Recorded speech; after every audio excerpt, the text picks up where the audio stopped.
विश्व नवनिर्माण की अनूठी ईश्वरीय योजना। मैं कौन?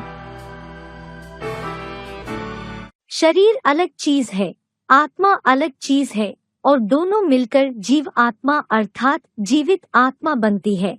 जीवित आत्मा का मतलब है शरीर सहित काम करने वाली चैतन्य शक्ति। नहीं तो यह आत्मा भी काम नहीं कर सकती और यह शरीर भी नहीं काम कर सकता। इसका मिसाल एक मोटर और ड्राइवर से दिया हुआ है। जैसे मोटर होती है, ड्राइवर उसके अंदर है तो मोटर चलेगी, ड्राइवर नहीं है तो मोटर नहीं चलेगी। मतलब यह है कि आत्मा। एक भाई ने कहा वायु है। वायु नहीं है।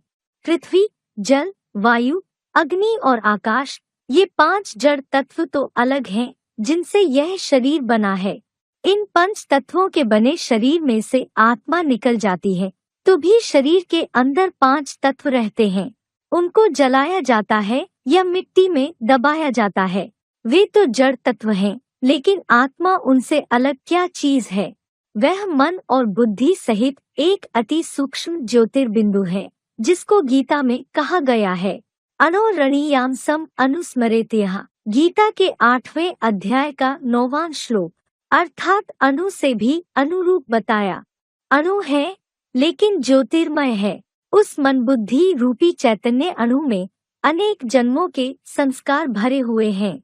मन बुद्धि संस्कार सहित आत्मा कही जाती है। वेद की एक ऋचा में भी बात आई है।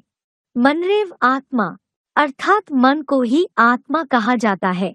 आत्मा शरीर छोड़ती है तो ऐसे थोड़े ही कहा जाता है कि मन बुद्धि रह गई और आत्मा चली गई। सब कुछ है लेकिन मन बुद्धि की शक्ति चली गई अर्थात आत्मा चली गई। तो मन बुद्धि की जो पावर है वास्तव में उसका ही दूसरा नाम आत्मा है। मन बुद्धि में इस जन्म के अथवा पूर्व जन्मों के संस्कार भरे हुए हैं। संस्कार का मतलब है अच्छे बुरे जो कर्म किए जाते हैं, उन कर्मों का जो प्रभाव बैठ जाता है उसको कहते हैं संस्कार। जैसे किसी परिवार में कोई बच्चा पैदा हुआ, वह कसाईयों का परिवार है। बचपन से ही वहाँ गाय काटी जाती है। उस बच्चे से जब बड़ा हो जाए, पूछा जाए कि तुम गाय काटते हो, बड़ा पाप होता है, तो उसकी बुद्धि में नहीं बैठेगा, क्योंकि उसके संस्कार ऐसे पक्के हो चुके हैं। इसी तरीके से ये संस्कार एक तीसरी चीज है। तो मन, बुद्धि और संस्कार, ये 3 शक्तियाँ मिलकर ज्योति बिंदु आत्मा कही जाती है।